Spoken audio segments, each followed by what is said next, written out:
बड़ा हिस्सा है, यूरोप के कई सारे मुल्क हैं जहां पे आप पता चलेगा कि 80% लोग नास्तिक हैं। वो खुशहाल देश है। और जो देश जितने ज्यादा धार्मिक है, इतने कट्टर धार्मिक, उतनी बदहाली में रह रहे हैं। दूसरी बात यह है कि विज्ञान की दुकान की बात चल रही थी। विज्ञान की दुकान के बदौलत ही हम गुफाओं से निकल के आज यहाँ पहुंच पाए। धार्मिक दुकान है तो इंसानों को बर्बाद करके रख दिया पूरी दुनिया में। एक ईश्वर की आप बात करते हैं, वो ईश्वर कैसा ईश्वर है?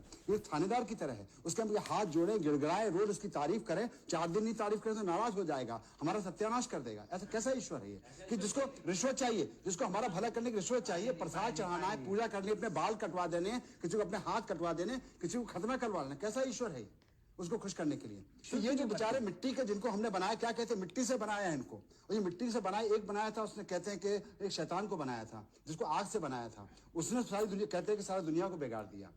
तो हमारी क्या गलती है? सजा देनी तो अपने शैतान को सजा दो, या खुद सजा भोगो, खुद जलो नरक की आग में, हमें क्यों जलाते हो? नेताजी, मैं एक बात कहना चाहता हूँ कि ईश्वर नहीं है, इसके लिए बार बार विज्ञान की जरूरत नहीं है। सदियों पहले हमारे संतों ने, समाज सुधारकों ने, कबीर ने, तुकाराम ने, चंडीदास ने, इन्होंने सबने कहा है कि ऐसी कोई चीज नहीं है।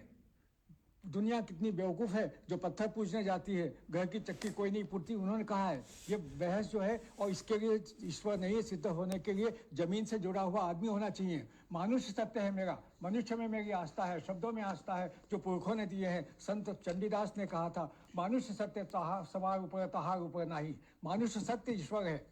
भाषा शब्द की प्रतिबद्धता वो है, शब्दों में, कठिन शब्दों में और चीज़ों को गड़बड़ करके लोगों को मूर्ख बनाना और भ्रमित करना, ये सत्य नहीं है। वो न धार्मिक भाषा है, न मजहबी भाषा है।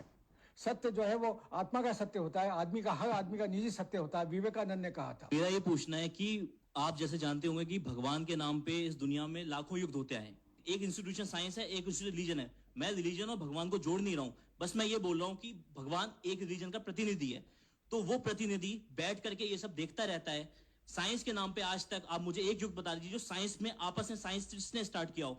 रिलीजन के जो गुरु हैं, जो भगवान हैं, उनकी वजह से आज दुनिया को इतना नुकसान उठाना पड़ रहा है। चारों तरफ इतने ज्यादा हमारे आतंकवादी हमले हो रहे हैं। अभी रिसेंटली हैदराबाद में बम ब्लास्ट हुआ है। ये सब क्या है? ये सब हमारे को धर्म का देन है। और धर्म किसके लिए? ईश्वर के लिए। उस ईश्वर के लिए ये सब हो रहा है, और वो आंखें बंद करके वहां सत्ता में बैठा हुआ देख रहा है कि 6000 साल बाद कलयुग खत्म होगा, फिर वो सजा देगा।